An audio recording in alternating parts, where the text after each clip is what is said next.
Welcome to my YouTube channel 02 pi classes. बच्चों, आज हम लोग इंटरमीडिएट के प्री बोर्ड परीक्षा 2025 का कक्षा 12 के विषय भौतिक विज्ञान का इस पेपर का सॉल्यूशन निकालेंगे बच्चों, जो वेरी वेरी मोस्ट इंपोर्टेंट रहेगा बच्चों आपके बोर्ड परीक्षाओं की दृष्टि से। और ऐसे ही क्वेश्चन आपके बोर्ड परीक्षाओं में भी आएंगे बच्चों। ठीक है, तो यहाँ पर आप देखेंगे बच्चों, तो आपका यह जो पेपर है खंड अ और ब भागों में बटा हुआ है। खंड अ में आप बहुविकल्पी प्रश्नों के बारे में अध्ययन करेंगे बच्चों, और खंड ब में यहाँ पर वेरी वेरी मोस्ट इंपोर्टेंट जो आपके लघु उत्तरीय दीर्घ उत्तरीय प्रश्न है उसके बारे में अध्ययन करेंगे। ठीक बच्चों, तो यहाँ पर देख सकते हैं आपका जो विज्ञान का पेपर है बच्चों, आपका 70 अंक के पूर्णांक का होता है। ठीक बच्चों, कोड देख सकते हैं पीपीटी कोड का है बच्चों, यहाँ पर समय यहाँ पर 3 घंटा दिया है।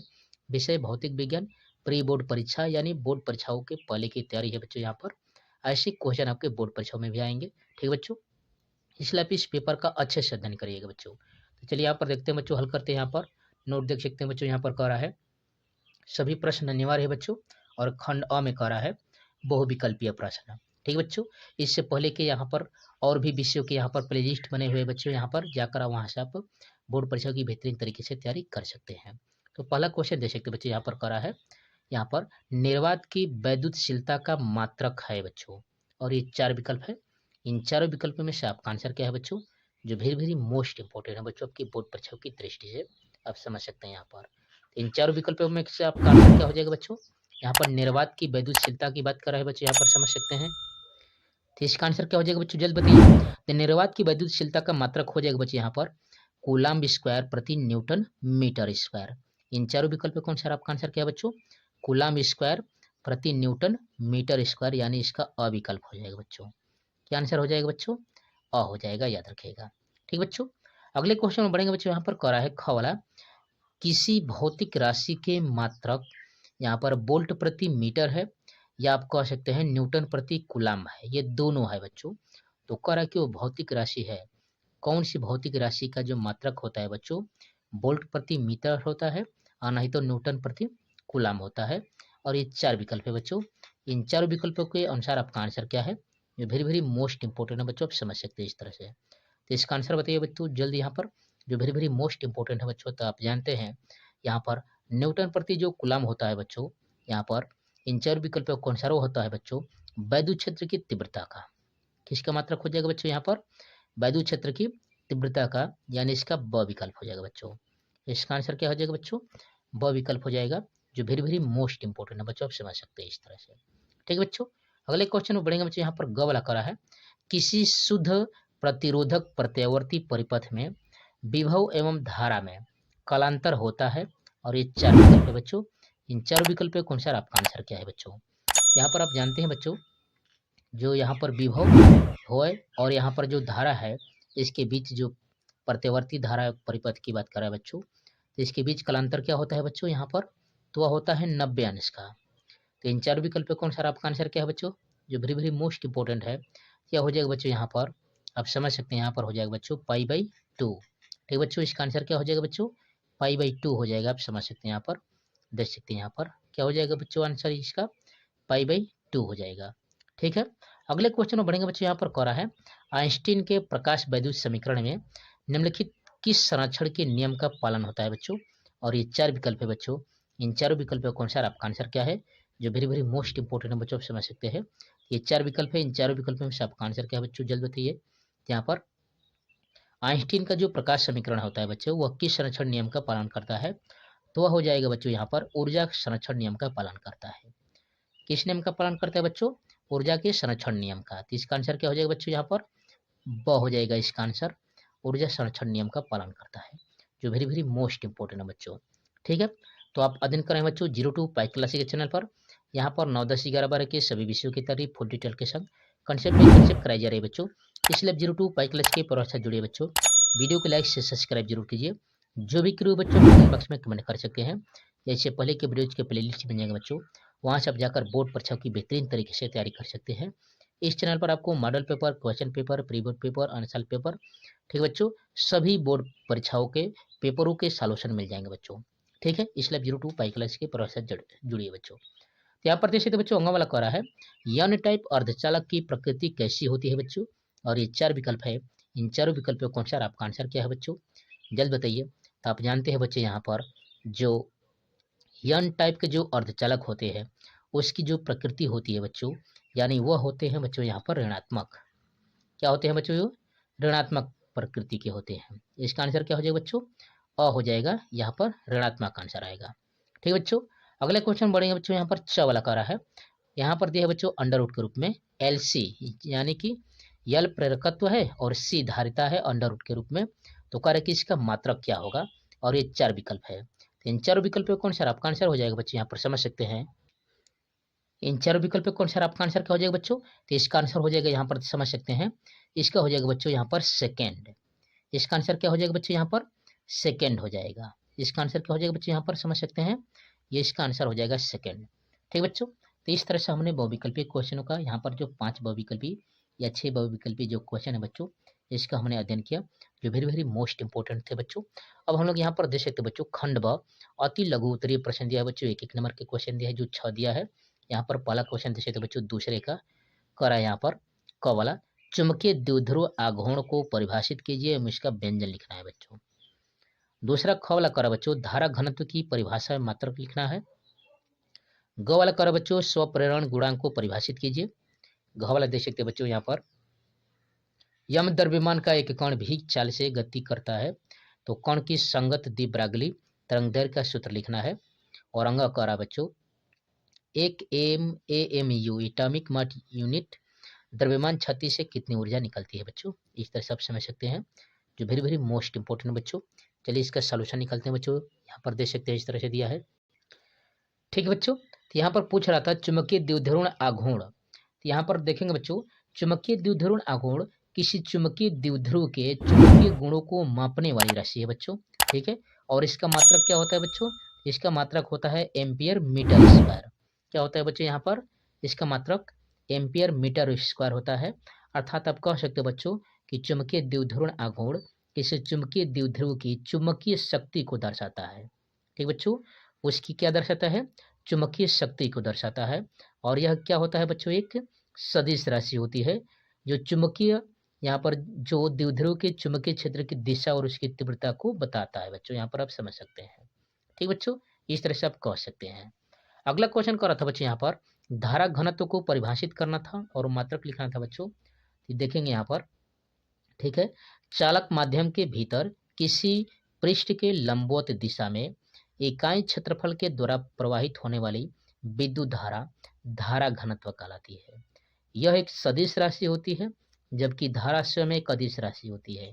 धारा घनत्व को जे से प्रदर्शित करते हैं, और इसका मात्रक ऐसा ही मात्रक क्या होता है बच्चों? तो एम्पियर प्रति मीटर स्क्वायर होता है। ठीक है बच्चों, इसका मात्रक क्या हो जाएगा?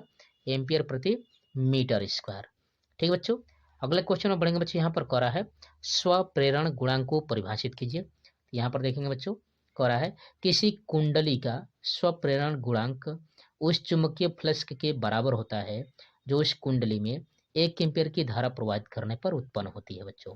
ठीक है, अतः आप कह सकते हैं किसी कुंडली का स्वप्रेरण गुणांक उस कुंडली में उत्पन्न प्रेरित विद्युत वाहक बल के बराबर होती है, जब विद्युत यहाँ पर धारा परिवर्तन की दर 1 एम्पियर प्रति सेकेंड हो। ठीक बच्चों, अगला कह रहा था बच्चों यहाँ पर घ वाला, यम द्रव्यमान का एक कण भी चाल से चल रहा था बच्चों, तो संगत यहाँ पर द्विपरागली समीकरण लिखना था। तो लेमडा बराबर आप जानते हैं बच्चों एच बटा में पी होता है, या लेमडा या पी बराबर यम भी होता है बच्चों। तो लेमडा बराबर क्या हो जाएगा बच्चों? यहाँ पर क्या हो जाएगा बच्चों?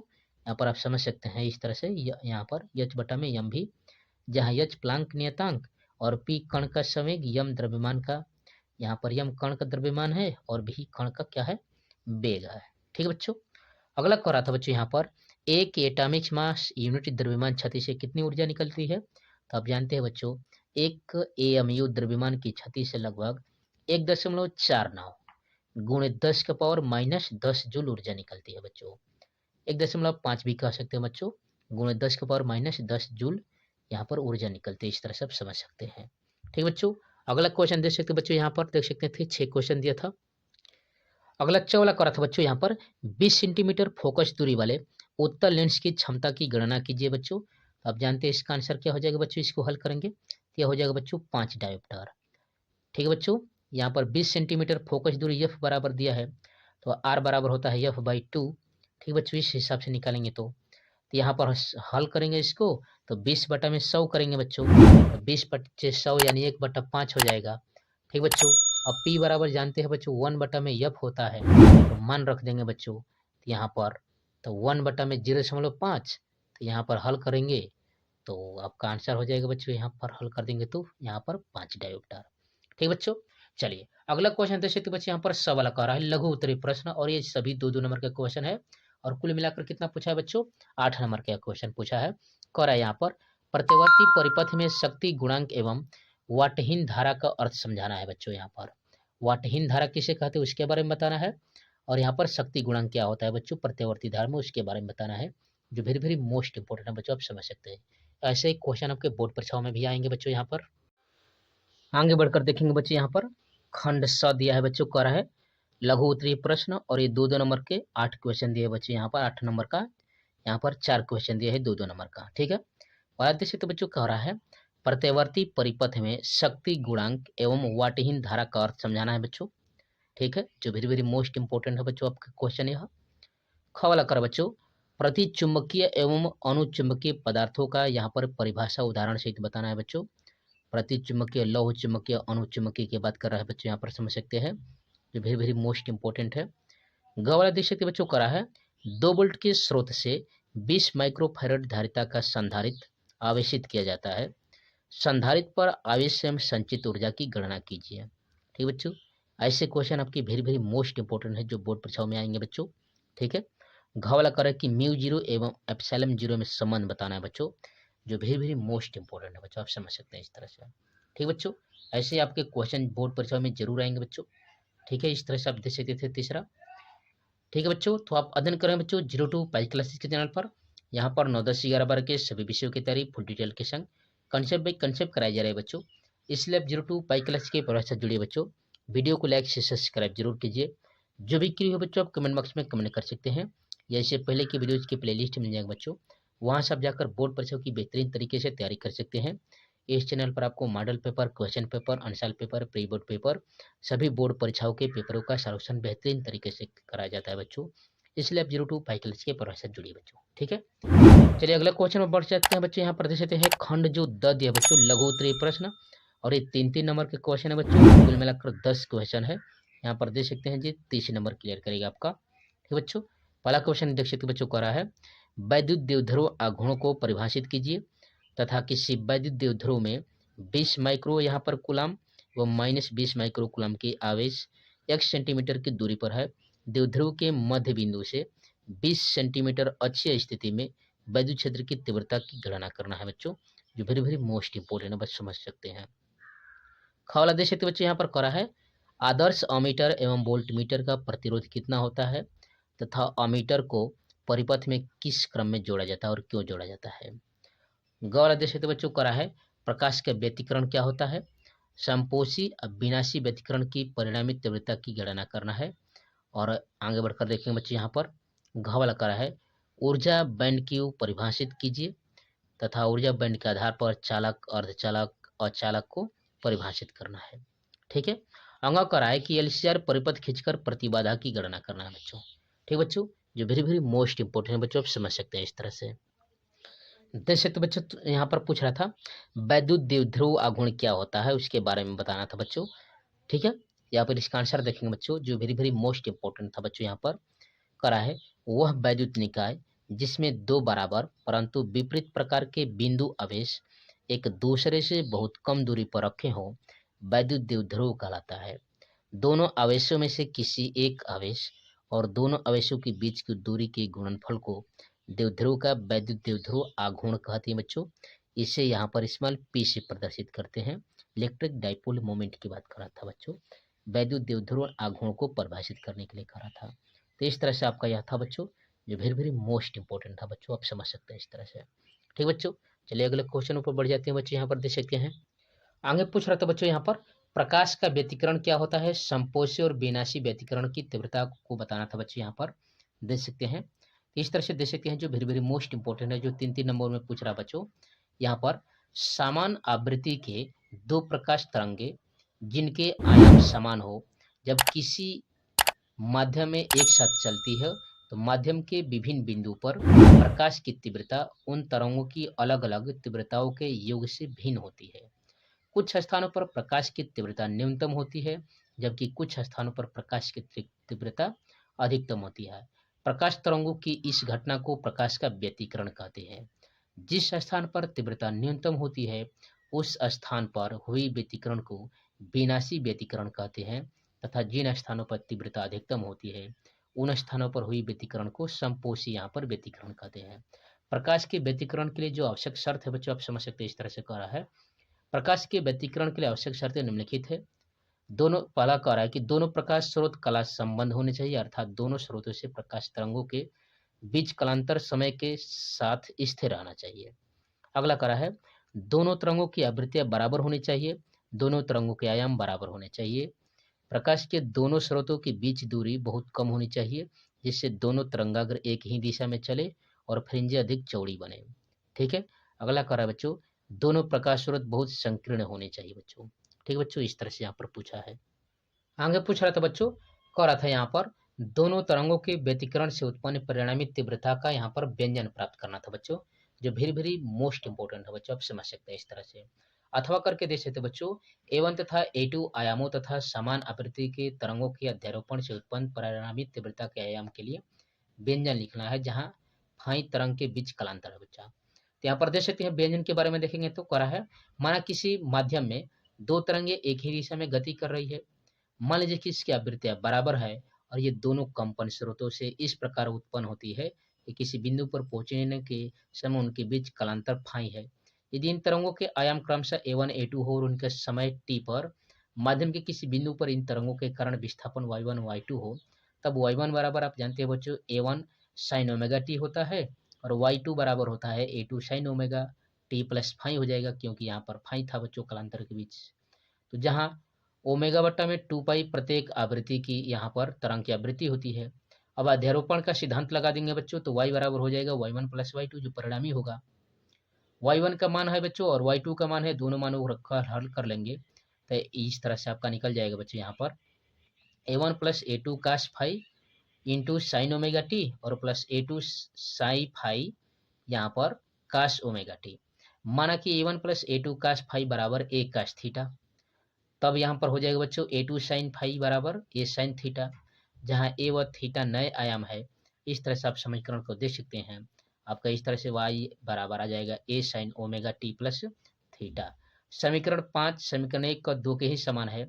उपरोक्त बिंदु पर परिणामी विस्थापन एक की ऐसी तरंग के कारण है जिसका आयाम A है। A का मान ज्ञात करने के लिए हम 3 और 4 के दोनों पक्षों को वर्गमूल कर लेते हैं बच्चों और हल कर लेंगे, तो इस तरह से आपका मान निकल जाएगा बच्चों, जो वेरी वेरी मोस्ट इंपॉर्टेंट रहेगा बच्चों यह बोर्ड परीक्षाओं की दृष्टि से। और ऐसे ही क्वेश्चन आएंगे बच्चों बोर्ड परीक्षाओं में 3 नंबर के इस तरह से। ठीक बच्चों, इस तरह से यहाँ पर कह रहा है कि यहाँ पर किसी बिंदु पर परिणामी तीव्रता उन बिंदुओं पर मिलने वाली तरंग दोनों तरंगों की तीव्रताओं के साथ साथ उनके बीच कालांतर फाई पर भी निर्भर करती है बच्चों। इस तरह से आपका दिया था बच्चों। तो आप अध्ययन कर रहे थे बच्चों 02 पाई क्लासेस के चैनल पर। यहाँ पर 9, 10, 11 बार के सभी विषयों की तैयारी फुल डिटेल के संग कंसेप्ट बाई कंसेप्ट कराई जा रही है बच्चों। इसलिए 02 पाई क्लास के साथ जुड़े बच्चों, वीडियो को लाइक से सब्सक्राइब जरूर कीजिए। जो भी करो बच्चों कमेंट बॉक्स में कमेंट कर सकते हैं। जिसे पहले के वीडियोज के प्लेलिस्ट से मिल जाएंगे बच्चों, वहाँ से आप जाकर बोर्ड परीक्षा की बेहतरीन तरीके से तैयारी कर सकते हैं। ठीक बच्चों, चलिए अगले क्वेश्चन में बढ़ जाते हैं बच्चों। यहाँ पर अगला क्वेश्चन 5वां देख सकते हैं बच्चों। यहाँ पर 5वें का क करा है स्वप्रेरण एवं अन्योन प्रेरण की घटना समझाइए तथा विद्युत चुम्बकीय प्रेरण को भी लिखिए, परिभाषित कीजिए बच्चों। ख वाला करा है दिए गए परिपथ में प्रत्यवर्ती धारा स्रोत भी बराबर 282 साइन 100 पाई टी वोल्ट से प्रदर्शित है। स्रोत की प्रतिबाधा 2000 ओम है। ज्ञात कीजिए वर्ग माध्य मूल मान यानी मूल चाल बात पूछ रहा है, और प्रेरक प्रतिघात धारतीय यानी प्रतिघात पूछ रहा है बच्चों। और यहाँ पर आप देख सकते हैं इस तरह से दिया है, जो वेरी वेरी मोस्ट इंपोर्टेंट है बच्चों, आपको इस तरह से समझ सकते हैं। ठीक बच्चों, यहाँ पर यह दिया है। ठीक बच्चों, इस तरह से आगे गवला पूछ रहा है बच्चों हाइगेंस के तरंग सिद्धांत द्वारा प्रकाश के अपवर्तन की व्याख्या कीजिए। घवला करा है 9 संबंधित 4 तीव्रता वाले दो तरंगों के अधिकतम एवं न्यूनतम आयामों के अनुपात की गणना कीजिए। और अंग करा बच्चों चुंबकीय क्षेत्र के फ्लक्स एवं समय के साथ फाई बराबर AT² plus BT plus C के अनुसार परिवर्तित होता है। जहाँ कर कि ABC के मात्रक ज्ञात कीजिए एवं A बराबर 0.3, B बराबर 0.6, C बराबर 0.8 पर हो तो ठीक है बच्चों। यहाँ पर C बराबर 0.8 हो तो T बराबर 2 सेकंड पर प्रति विद्युत वाहक बल की गणना कीजिए, जो वेरी वेरी मोस्ट इंपॉर्टेंट है बच्चों। तो चलिए इन क्वेश्चनों का सॉल्यूशन निकालते हैं बच्चों। यहाँ पर समझ सकते हैं, देख सकते बच्चों, यहाँ पर पूछ रहा था हाइगन्स के द्वितीयक तरंगिकाओं के सिद्धांत के आधार पर प्रकाश तरंगों के अपवर्तन के नियम की व्याख्या करना था बच्चों। देख सकते हैं करा है, जब कोई तरंग एक समांग माध्यम में चलकर किसी दूसरे समांग माध्यम में प्रवेश करती है तो अपने मार्ग से विचलित हो जाती है। इस घटना को अपवर्तन कहते हैं, जिसमें तरंग की आवृत्ति नहीं बदलती परंतु तरंग की चाल एवं तरंग क्या हो जाता है बच्चों, बदल जाता है। इस तरह से आप चित्र समझ सकते हैं, जो वेरी वेरी मोस्ट इंपोर्टेंट बच्चों आपके बोर्ड परीक्षाओं की दृष्टि से, और ऐसा ही क्वेश्चन आपके बोर्ड परीक्षाओं में भी आएंगे। ठीक बच्चों, यहाँ पर समझ सकते हैं इस तरह से। आगे बढ़ेंगे बच्चों, यहाँ पर देख सकते हैं, माना जेड है, जेड डैश समतल पृष्ठ है जो दो माध्यमों को अलग करता है। माना इन माध्यमों को में किसी रंग तरंग की चालक क्रमशः V1 व V2 है। माना पहले माध्यम में एक समतल तरंगाग्र AB तिरछा प्रतीत होता है और पहले माध्यम में पृष्ठ ZZ के बिंदु A को t बराबर 0 समय पर स्पर्श करता है तथा तरंगाग्र के बिंदु B को A डैश तक पहुंचने में t समय का लगता है, तब BA डैश बराबर V1t। तरंगाग्र AB के आगे बढ़ने पर वह सीमा पृष्ठ के A व B डैश के बीच के बिंदुओं से टकराता है। इन बिंदुओं से हाइगन्स की गोलीय तरंगिकाएं निकलती है, जो पहले माध्यम में V1 चाल से और दूसरे माध्यम में V2 चाल से चलने लगती है। सर्वप्रथम A से चलने वाली द्वितीयक तरंगिका t समय में दूसरे माध्यम में AB डैश यानी कि V2t दूरी तय करती है और इतने ही समय में बिंदु B पहले माध्यम में BA डैश की दूरी चलकर A डैश पर पहुंचता है। इस तरह से समझ सकते हैं और यहाँ पर इस तरह से निकाल सकते हैं बच्चों, जो वेरी वेरी मोस्ट इंपॉर्टेंट है बच्चों। इस तरह से आपका ठीक बच्चों, यहाँ पर देख सकते हैं, ठीक है, यहाँ पर आपका है। ऐसे ही क्वेश्चन आपके बोर्ड परीक्षाओं में भी आएंगे बच्चों। इस तरह से यहाँ पर है, देख सकते हैं समीकरण 1 व 2 से करे कि यही अपवर्तन का नियम है, क्योंकि आप जानते हैं बच्चों साइन आई बटा में साइन आर बराबर V1 बटा V2 नियतांक होता है और इसे स्नेल का नियम कहते हैं। यह अपवर्तन का प्रथम नियम है, इसको स्नेल का नियम कहते हैं। चित्र से स्पष्ट है कि आपतित किरण, अपवर्तित किरण तथा आपतन बिंदु पर अभिलंब तीनों एक ही तल में है, यानी यही अपवर्तन का दूसरा नियम है। स्नेल के नियम में प्रस्तुत नियतांक को दूसरे माध्यम का सापेक्ष पहले का अपवर्तनांक कहते हैं तथा इसे 1n2 से प्रदर्शित करते हैं बच्चों, यानी 1n2 बराबर साइन आई बटा में साइन आर यानी V1 बटा में V2। इस तरह से आप समझ सकते हैं बच्चों। ठीक है बच्चों, आगे बढ़ेंगे बच्चों। यहाँ पर देख सकते हैं करा यहाँ पर खंड या दीर्घोत्तरीय प्रश्न है बच्चों, और ये 4 क्वेश्चन है, 5-5 नंबर के यहाँ पर दिए है बच्चों। यहाँ पर देख सकते हैं इस तरह से, जो वेरी वेरी मोस्ट इंपोर्टेंट है बच्चों। 5 क्वेश्चन 4-4 नंबर के दिए गए हैं। ठीक है, यहाँ पर कह रहा है पहला क्वेश्चन, प्रकाश के विवर्तन से क्या समझते हैं? एकल झिर्री द्वारा पर्दे पर बनने वाले विवर्तन प्रतिरूप का किरण आरेख खींचकर व्याख्या कीजिए। अथवा कह रहा है यंग के द्विक रेखा द्वारा बनने वाले व्यतिकरण प्रारूप का किरण आरेख खींचकर व्याख्या कीजिए बच्चों। एकल झिर्री पर्दे की बात कर रहा है बच्चों, जो वेरी वेरी मोस्ट इंपोर्टेंट है। देख सकते बच्चों, यहाँ पर कह रहा था प्रकाश के विवर्तन से क्या समझते हैं? एक पतली झिल्ली से प्रकाश के विवर्तन की व्याख्या करना था बच्चों। यहाँ पर देख सकते हो पहले प्रकाश का विवर्तन क्या होता है। कह रहा है कि जब प्रकाश किसी अवरोध या द्वारक पर, जिसका आकार प्रकाश के तरंगदैर्ध्य के क्रम का हो, आपतित होता है तो अवरोध या द्वारक के किनारों पर प्रकाश ऋजुरेखीय संचरण से विचलित होकर मुड़ जाता है। जिस स्थान पर ज्यामितीय छाया बननी चाहिए थी वहां भी कुछ प्रकाश पहुंच जाता है। अवरोध या द्वारक के किनारों पर प्रकाश का यह मुड़ना प्रकाश का विवर्तन कहलाता है। प्रकाश का विवर्तन निम्नलिखित घटनाओं से प्रदर्शित होता है बच्चों। ज्यामितीय छाया में प्रकाश का पहुंचना, और दूसरा कह रहा है एक समान दीप्त क्षेत्र में फ्रिंज का बनना बच्चों। आगे कह रहा है बच्चे यहाँ पर एक पतली झिर्री से प्रकाश के विवर्तन के बारे में देखेंगे। तो कह रहा है माना यश एक बिंदुवत एक वर्णी यानी मोनोक्रोमेटिक यहाँ पर प्रकाश स्रोत है। यह लेंस L1 के प्रथम फोकस पर रखा है, अतः S1 से चली प्रकाश किरणें लेंस L1 से अपवर्तन के पश्चात एक समांतर किरण पुंज के रूप में निकलेगी। समांतर किरणों का यह किरण पुंज एक समतल तरंगाग्र यानी WW डैश का निर्माण करता है। इस लेंस L1 के सामने एक लंबी संकीर्ण स्लिट यानी AB रखी है, जिस पर यह समतल तरंगाग्र लंबवत आपतित होता है। स्लिट की चौड़ाई E है। जैसे ही यह तरंगाग्र स्लिट पर आपतित होता है तो हाइगन्स के तरंग संचरण संबंधित द्वितीय तरंगिकाओं के सिद्धांत के अनुसार क्या हो जाएगा, तरंगाग्र का प्रत्येक बिंदु नए तरंग उत्पन्न स्रोत का कार्य करता है, जिससे द्वितीयक तरंगिकाएं निकलने लगती है। इन विवर्तित किरणों को लेंस L2 द्वारा पर्दे YY डैश पर फोकस कर लिया जाता है। स्लिट से एक नियत कोण पर विवर्तित सभी किरणें पर्दे के एक बिंदु पर फोकस होती है। इस प्रकार पर्दे का विवर्तन प्रारूप यानी डिफ्रैक्शन पैटर्न प्राप्त हो जाता है बच्चों। और इस तरह से आप चित्र इसका देख सकते हैं, जो वेरी वेरी मोस्ट इंपॉर्टेंट है बच्चों आपके बोर्ड परीक्षाओं की दृष्टि से। अब इसका व्याख्या करके देख सकते हैं। और यहाँ पर जो यहाँ पर तरंगिकाएं थीटा कोण यानी शून्य कोण पर विवर्तित होती है, आप देख सकते हैं बच्चों यहाँ पर थीटा कोणों को बारे में अच्छे से, पर्दे के केंद्रीय बिंदु PO पर अध्यारोपित होती है। ये सभी समान कला में होती है, अर्थात इनके बीच कलांतर शून्य होता है। इसलिए P0 पर एक दीप्त फ्रिंज यानी बैंड प्राप्त होता है। यह एक दीप्त चौड़ी पट्टी होती है। एक केंद्रीय बैंड के दोनों ओर घटती हुई तीव्रता के अदीप्त व दीप्त बैंड एकांतर क्रम में प्राप्त होते हैं। इस प्रकार पर्दे पर प्राप्त दीप्त व अदीप्त बैंडों का यह प्रारूप विवर्तन प्रारूप कहलाता है। रेखाचित्र जितना कम चौड़ा का होता है, उसका विवर्तन प्रारूप ही उतना अधिक फैला होता है तथा केंद्रीय बैंड उतनी ही अधिक चौड़ी होती है बच्चों। विवर्तन प्रारूप में P0 पर बनी यहाँ पर दीप्त बैंड के केंद्रीय उच्चिष्ट अथवा निम्निष्ठ कहलाता है, जिसके दोनों ओर घटने के इस तरह से आप समझ सकते हैं बच्चों, जो वेरी वेरी मोस्ट इंपॉर्टेंट है बच्चों। यहाँ पर इस तरह से दिया है, आप अच्छे से अध्ययन कर लीजिएगा बच्चों। इस तरह से ऐसे ही आपके बोर्ड परीक्षा में आएंगे बच्चों, जिसको आपको अच्छे से अध्ययन करके जाना है और इसको अच्छे से लिखना है बच्चों। ठीक बच्चों, आप समझ सकते हैं इस तरह से। ठीक है, इस तरह से देख सकते हैं बच्चों, यहाँ पर चित्र के अनुसार आप समझ सकते थे, जो वेरी वेरी मोस्ट इंपॉर्टेंट था बच्चों। यहाँ पर दिया गया है बच्चों।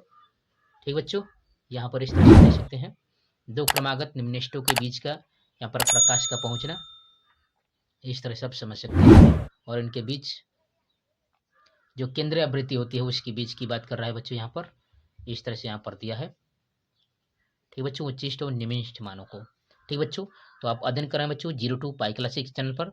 यहाँ पर 9, 10, 11, 12 के सभी विषयों की तैयारी फुल डिटेल के संग कंसेप्ट बाई कंसेप्ट कराई जा रही है बच्चों। इसलिए 02 पाई क्लास के प्रोसेस जुड़िए बच्चों। वीडियो को लाइक से सब्सक्राइब जरूर कीजिए।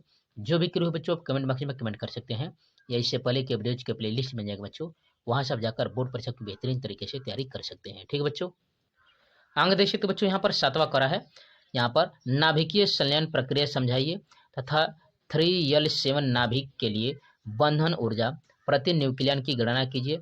यदि एक प्रोटॉन का द्रव्यमान 1.00728 AMU, न्यूट्रॉन का द्रव्यमान 1.00867 AMU तथा यहाँ पर लिथियम के नाभिक का वास्तविक द्रव्यमान 7.01436 AMU हो, तब तथा कर के AMU equal to 931 mega electron volt है। इस तरह से यहाँ पर गणना करके दिखाना है बच्चों। 8वां क्वेश्चन देख सकते बच्चों, कोरा अथवा में कोरा, यहाँ पर पीएन संधि डायोड क्या होता है। पीएन संधि डायोड के पूर्व तरंग दिष्टकारी का परिपथ आरेख बनाकर उसकी क्रियाविधि को समझाना है बच्चों। 8वां करा है, निज एवं बाह्य अर्धचालक को परिभाषित कीजिए तथा पीएन संधि डायोड के अर्ध तरंग दृष्टि का यहाँ पर परिपथ आरेख बनाकर उसकी क्रियाविधि समझाइए। अथवा करा है, अल्फा कणों के प्रकीर्णन प्रयोग के आधार पर रदरफोर्ड के परमाणु मॉडल को लिखिए तथा उसकी कमियों को दूर करने के लिए वोलर सिद्धांत लिखिए बच्चों। 9वां जो वेरी वेरी मोस्ट इंपोर्टेंट बच्चों करा है, ट्रांसफार्मर का सिद्धांत क्या है, इसके प्रकार एवं इसकी क्रियाविधि को समझाइए। एक आदर्श ट्रांसफार्मर की प्राथमिक एवं द्वितीयक कुंडलियों में के फेरों की संख्या 1100 तथा 110 है। प्राथमिक कुंडली में सप्लाई वोल्टेज 220 है, तो द्वितीय कुंडली में वोल्टेज की गणना करना है।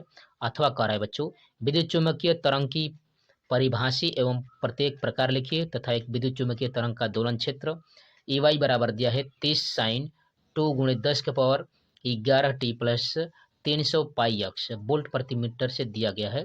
तो ज्ञात कीजिए बच्चों विद्युत चुम्बकीय तरंगी तरंग दैर्ध्य। और अगला कह रहा है बच्चों चुम्बकीय क्षेत्र का आयाम। फिर कह रहा है बच्चों दोलित चुम्बकीय क्षेत्र का समीकरण। इस तरह से पूरा यह लेसन था बच्चों, जो वेरी वेरी मोस्ट इंपोर्टेंट था बच्चों, आप समझ सकते हैं। तो चलिए इसके क्वेश्चनों का सॉल्यूशन निकालते हैं बच्चों। यहाँ पर समझ सकते हैं इस तरह से देख सकते बच्चों, यहाँ पर रदरफोर्ड का परमाणु मॉडल, उसकी कमियों के बारे में यानी रदरफोर्ड का अल्फा प्रकीर्णन के बारे में अध्ययन करेंगे। देखेंगे बच्चों, कह रहा है परमाणु की सही संरचना जानने के लिए रदरफोर्ड ने सन 1911 ईस्वी में एक महत्वपूर्ण प्रयोग किए, जो चित्र में दर्शाया गया है। उनमें रेडियोएक्टिव तत्व पोलोनियम से उच्च गतिज ऊर्जा से निकलने वाली अल्फा कणों के एक बारीक किरण पुंज को एक बहुत पतले स्वर्ण पत्र पर गिराया गया। पूरे आबंध को निर्वात में रखा गया, जिससे एक अल्फा कणों की वायु के कोणों से कोई टक्कर न हो। रदरफोर्ड ने यह देखा कि स्वर्ण पत्र से गुजरते हुए ये कण विभिन्न दिशाओं में विक्षेपित हो जाते हैं। अल्फा कणों के अपने मार्ग से विक्षेपित होने की इस घटना को परिकिरण कहते हैं। स्वर्ण पत्र में विभिन्न दिशाओं में निकलने वाले कणों को एक प्रस्फुर यहाँ पर गणित द्वारा गिन सकते हैं। रदरफोर्ड ने इन प्रयोगों के लिए महत्वपूर्ण तथ्य यहाँ पर निकाले थे बच्चे, यहाँ पर समझ सकते हैं। इस तरह से कह रहा है यहाँ पर अधिकांश अल्फा कण स्वर्ण पत्र के आर पार बिना प्रवाहित हुए सीधे ही निकल जाते हैं। इससे रदरफोर्ड ने यह निष्कर्ष निकाला कि परमाणु का अधिकांश भाग भीतर से खोखला होता है। ठीक है, यह किसी भी दशा में ठोस नहीं हो सकता, जैसा कि थॉमसन ने बताया था बच्चों। दूसरा करा है कुछ अल्फा कण छोटे छोटे कोण द्वारा विक्षेपित हो जाते हैं तथा उनकी कोणीय वितरण सुनिश्चित होता है। चूंकि अल्फा कण धनावेशित होता है, इन्हें विक्षेपित करने वाला परमाणु भी ऋणावेशित होना चाहिए। इस आधार पर रदरफोर्ड ने यह माना कि परमाणु का संपूर्ण धन आवेश एक सूक्ष्म स्थान में केंद्रित रहता है। बच्चों आप समझ सकते हैं। आगे देखेंगे, कह रहा है परमाणु में समान रूप से वितरित नहीं हो सकता, जैसा थॉमसन ने बताया था। ठीक है, अगला कह रहा है तीसरा, कुछ अल्फा कण ऐसे भी होते हैं जो अपने प्रारंभिक मार्ग से 90 अंश से भी अधिक कोण पर परिकिरणित होकर वापस लौट आते हैं। चित्र में आप देख सकते हैं बच्चों, जिससे पता चलता है कि जब धनावेशित अल्फा कण स्वर्ण पत्र के परमाणुओं से टकराते हैं तो किसी किसी कण पर इतना अधिक प्रतिकर्षण बल लगता है कि वह तीव्रगामी अल्फा कण को वापस लौटा देता है। इस आधार पर रदरफोर्ड ने माना कि धन आवेशित परमाणु के भीतर एक अत्यंत सूक्ष्म स्थान में केंद्रित रहता है। इसी स्थान को नाभिक कहते हैं। गणना करने पर नाभिक की त्रिज्या 10⁻⁻15 मीटर की कोटि की पाई जाती है, जबकि परमाणु की त्रिज्या 10⁻⁻10 मीटर की कोटि है। अतः आप कह सकते हैं कि नाभिक की परमाणु त्रिज्या, ठीक है, त्रिज्या के 10,000वें भाग के बराबर होता है। परमाणु के शेष खाली भाग में केवल इलेक्ट्रॉन होते हैं। अल्फा कण नाभिक से जितना अधिक पास आएगा उस पर उतनी ही अधिक प्रतिकर्षण बल लगेगा और वह उतना ही अधिक विक्षेपित होता है। ठीक है, यदि परमाणु के आकार की तुलना में नाभिक अत्यधिक छोटा है तो किसी अल्फा कण के नाभिक की ओर समीप की संभावना बहुत कम होती है। इस तरह से आप समझ सकते हैं। लगभग 20,000 में से केवल एक ही अल्फा कण होता है जो 90 अंश से अधिक कोण पर परिवर्तित होता है। इस तरह से इस प्रयोग द्वारा परमाणु के धन आवेश के विस्तरण की यहाँ पर संपूर्ण जानकारी प्राप्त होती है बच्चों। इस तरह से आप समझ सकते हैं। ठीक बच्चों, तो आप अध्ययन कर रहे थे बच्चों 02 पाई क्लासेस के चैनल पर। यहाँ पर 9, 10, 11, 12 के सभी विषयों की तारीफ फुल डिटेल के संग कंसेप्ट बाय कंसेप्ट कराए जा रहे बच्चों। इसलिए 02 पाई क्लास के परिवार साथ जुड़िए बच्चों। वीडियो को लाइक से सब्सक्राइब जरूर कीजिए। जो भी करो बच्चों आप कमेंट बॉक्स में कमेंट कर सकते हैं, या इससे पहले की वीडियो की प्लेलिस्ट में जाएगा बच्चों, वहाँ से आप जाकर बोर्ड परीक्षाओं की बेहतरीन तरीके से तैयारी कर सकते हैं। ठीक बच्चों, तो thanks for watching my video. जय हिंद।